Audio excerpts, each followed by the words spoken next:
Getting a good leg workout in can be really challenging now. All the gyms are closed, so you pretty much ended up doing jogging, maybe the hill sprints that I recommended, maybe the stair runs. But today we're going to discuss another alternative. I'm Eric Snell, the author of the Fit Businessman book. And today we're going to talk about skating, ice skating, rollerblading, inline skating, any forms of skating. And this has, in my opinion, been a great way to move. It's maybe not that easy to do, maybe a little bit unsafe, but it has some good perks.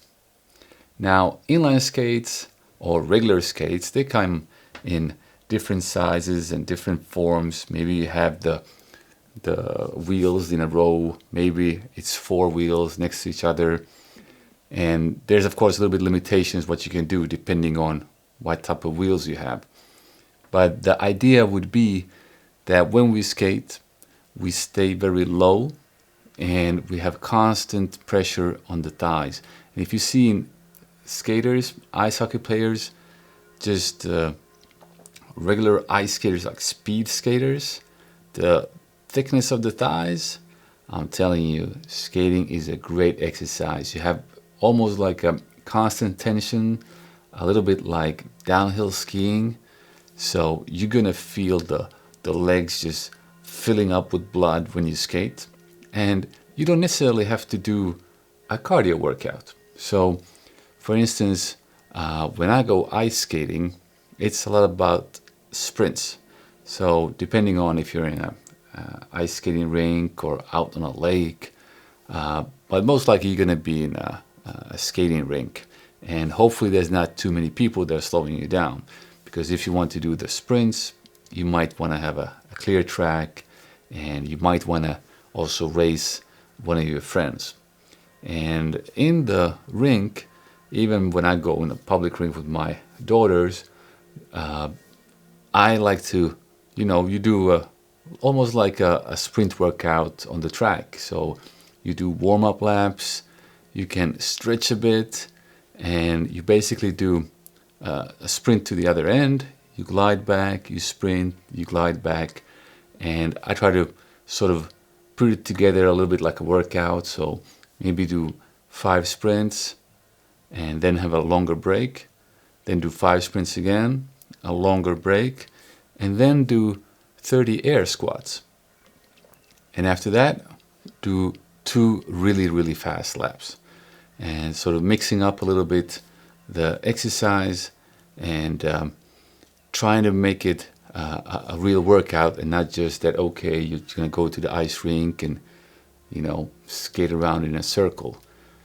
And other option is, of course, that you would just go the same rhythm, but that's a little bit like jogging for me, unless I'm really deep in my thoughts or maybe listening to a podcast or something, it might get a little bit boring.